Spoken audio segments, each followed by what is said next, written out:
We're learning a bit more about a bizarre scene that unfolded early this morning in Springdale. 5 people stabbed, 4 of them children, and tonight we know the name of the father killed. But the glaring question still remains, why?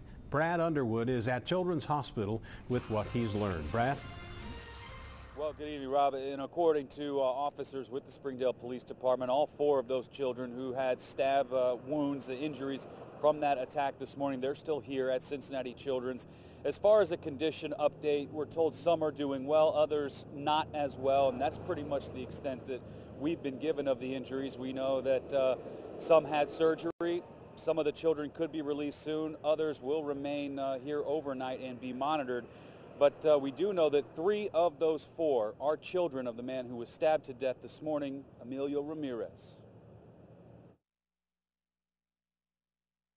I don't know, speak too much English, I'm sorry. Okay, is anyone hurt, bleeding? Early Thursday morning, a man calls 911 trying to get his friend some help. I don't understand. What are you saying? I don't speak too much English, I'm sorry. When Springdale police arrive at the apartment complex, they find Emilio Ramirez stabbed to death in the front room of his apartment, along with 4 children who are alive but also injured after being stabbed. Crime of this nature, especially, I mean, it's very unusual, especially when people target children like that. That's certainly something we're looking at very closely, the fact that this appears to be very personal. And while language barriers did present initial problems, Springdale Assistant Police Chief Captain Tom Wells says it didn't alter the outcome of what officers were walking into. Honestly, as quickly as all that happened in the apartment, probably not. This was something where the person was in and out very quickly. Police say Ramirez is in his mid-20s. He's a Guatemalan national. Investigators with the Springdale Police Department and Ohio BCI spent hours talking to residents and trying to track down a murder weapon and a suspect, while looking for clues on the roof and in the area with a bloodhound. We do have evidence that we have sent to be analyzed in hopes that it'll help us identify who's involved. Captain Wells says the department has made runs to the Willows of Springdale complex before, usually for domestic violence situations and loud music, never anything like this.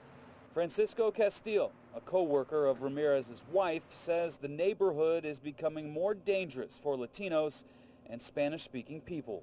I don't want to call it racial between Afro-Americans or Latinos, but the target here in these communities, the Latinos. The Latinos is suffering a lot. Springdale police tell us they do have a photo of Ramirez. It has not been released to the media or to the public. It's a BMV photo. We're told that Ramirez is a Guatemalan national, and as of this evening, investigators with BCI and Springdale police have been in contact with officials in Guatemala. Tonight, no description of a suspect has been released by police. Reporting live tonight outside Cincinnati Children's, Brad Underwood, Local 12 News. Rob? Brad, physical clues seem to have been scarce in this case. Anything new from the scene tonight? A couple of things. We did speak with police earlier this evening. There was a silver Toyota in the parking lot near the apartment where Ramirez was stabbed to death.